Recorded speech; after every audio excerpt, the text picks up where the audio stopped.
Alright, so I've had my Lumia 640 for about a week now, so I think I've had it long enough to give it a good review. And there are definitely some good things about the phone and some things that the phone is lacking. First, go over some of the things the phone is lacking. First, foremost, and probably most obvious, are apps.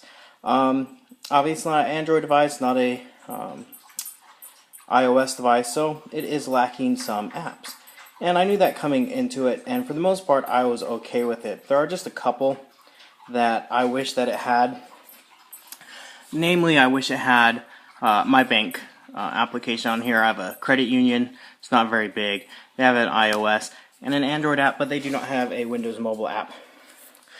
Next two things that I wish it had on here were apps for a couple of games that I really played a lot on my Android device. First one is The Creeps. If you haven't played it, it's tower defense. Really good game. Highly recommend it. As far as a game to have on your device, it's easy to start a game, easy to pause a game and come back to it without having to start all over again. So if you need something that's just a quick play, it was perfect for it.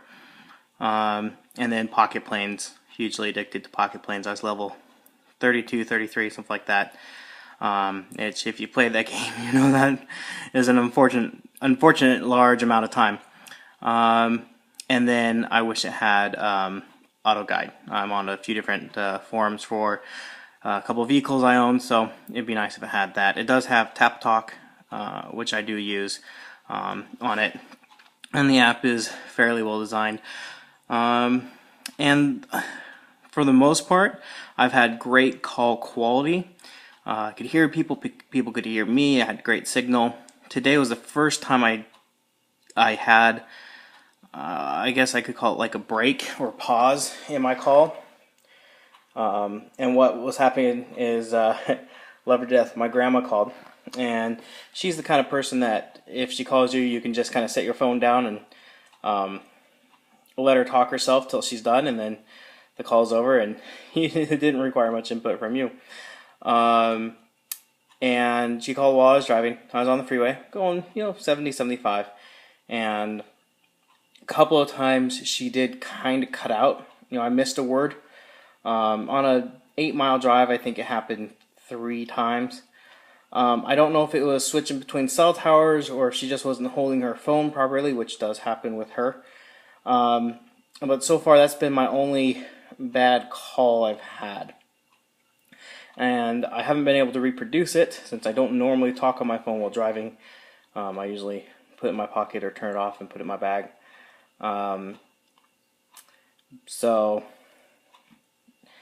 Other than that, it's been great. I've had great signal everywhere I've been. I've had great data. I've had 4G the whole time. I've had it everywhere I've gone. It's had 4G. The other thing that I've really appreciated, or I guess going to the positives on the phone, the camera takes really nice pictures. I know it's not as high resolution as my last phone, which is a Samsung Galaxy S4 on Verizon. I believe that was I can't remember if it was an 8 or 12 megapixel. I believe this one's just a 5 megapixel, so obviously it's not going to take as high of quality pictures, but unless I was really looking for it, I can't really tell the difference. I don't print pictures I take from my phones. They usually just become a background or added to the collection. I have 3 small kids, and so my wife and I take quite a few pictures because we're crazy parents. And it just got added to the collection that we look at periodically. So they don't have to be super high quality. They just have to be in focus and clear. And this phone definitely takes a nice, clear, in focus picture with the camera. Same for the video. We just want to be able to know what the subject is of the picture or video. I've taken both pictures and videos on the camera, and I'm quite happy with the results. The only big difference I can tell between the 640's video and the Samsung Galaxy S4's video is the S4 does record at a 1080, where this one does not. Speaking of which, I was recording a video on my 640. I have a Class 4 SD card, and it told me my card was too slow, so I ended up recording it to the phone memory, but I'm going to have to try that again, see if I get the same error message. I may have to upgrade the the memory card. I never got that message on my Galaxy S4, and I'm not quite sure what the difference is. I know the S4 has a faster processor and more memory, or RAM. So I'm not sure if that's a factor or not. So I'm going to have to play around maybe with my settings a little bit or something, see what's going on there. Or just upgrade my memory card. I have a 16 gig in here, and I really want to upgrade to a 128. So I may just do that and get a faster card and see if that resolves the problem, since I plan on doing that anyways. What else? Oh, the best thing on this phone has been the battery life. Right now, I just checked it a moment ago, but I'll check it again. It is at, focus, 11%. Now, it's 7:30 at night, and I wake up to go to work at 4:45 in the morning. So with most cell phones, most smartphones I should say, that's actually pretty good. But if I told you today's Thursday and it's almost 7:45, if I told you that I unplugged this phone from the charger Tuesday night before going to bed, would you believe me? I don't charge my phones overnight. I don't think it's good for the battery. That's just a personal opinion. But I unplugged it Tuesday night, used it all day Wednesday, all night Wednesday night, and all day Thursday. I used navigation on both Wednesday and Thursday. For work, I received 200 plus emails a day. I made and received phone calls, text messages, personal emails. I spent an unacceptable amount of time on Reddit, like any good Reddit junkie does. Facebook, forums, you name it. I definitely use my phone how I normally use it, and then some, because navigation is not something I normally use. I was going someplace new yesterday and today, and after 2 full days of use, I still have at 11%. I don't feel panicked that my battery is dying.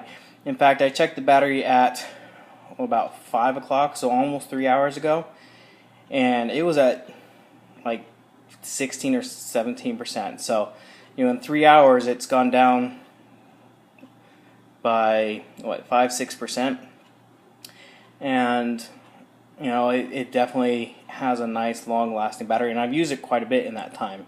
Made a few phone calls and browsed the web and things like that. So, I definitely am very surprised by the battery life. It has a 2200 milliamp battery, I believe, which is slightly smaller than the one in my Galaxy S, but it does have a slightly slower processor and a lower resolution on the screen, which probably makes the processor work less hard on it, or work less hard and not have to eat up so much battery.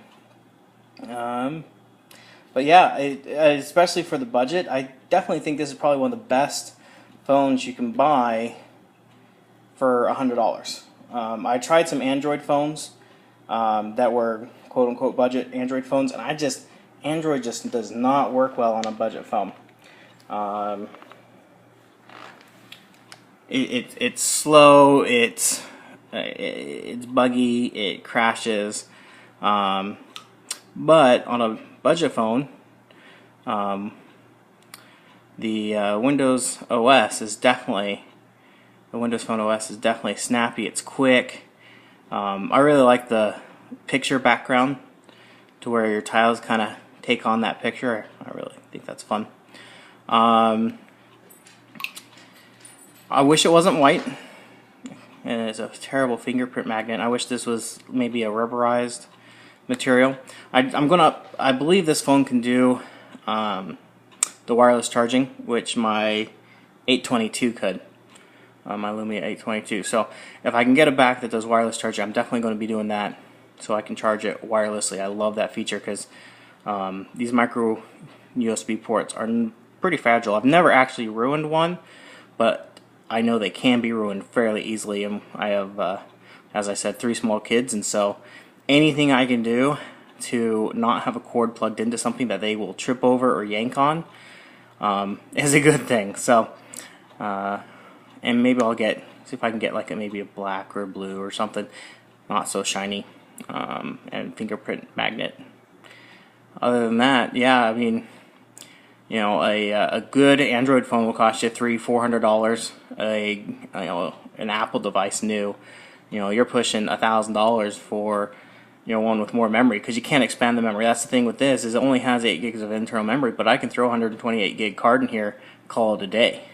You know, I can expand the memory all I want. I can throw all of my music and a good portion of my videos on here and pictures and stuff, and barely scratch the surface of a 128 gig card. But to get that memory out of a, you know, and a 128 gig card will probably cost me, you know, $60-70 maybe. Probably can find it cheaper online. And, you know, for something like that, for a Apple device, you know, you're looking at over $1,000 for the device, and I just can't bring myself to pay that much money. So, you know, again, this phone costs $100, and I think for $100, especially if you're like me, you don't want to pay a monthly payment for your phone. I don't think it can be beat. If you have any questions, or if you'd like to support this channel, please click in the description below. There's a link to my support page. I have links for things like Amazon, eBay, Abe's of Maine, and a few others on there. And if you happen to purchase anything from those stores, please use my link. I'm not asking anybody to change their buying habits, but if you are buying from those stores, feel free to use my link. It won't change your purchase experience in the slightest, but a little bit of your purchase does come back and support this channel. Helps me make videos like this. Thank you for watching, and I hope you have a great day.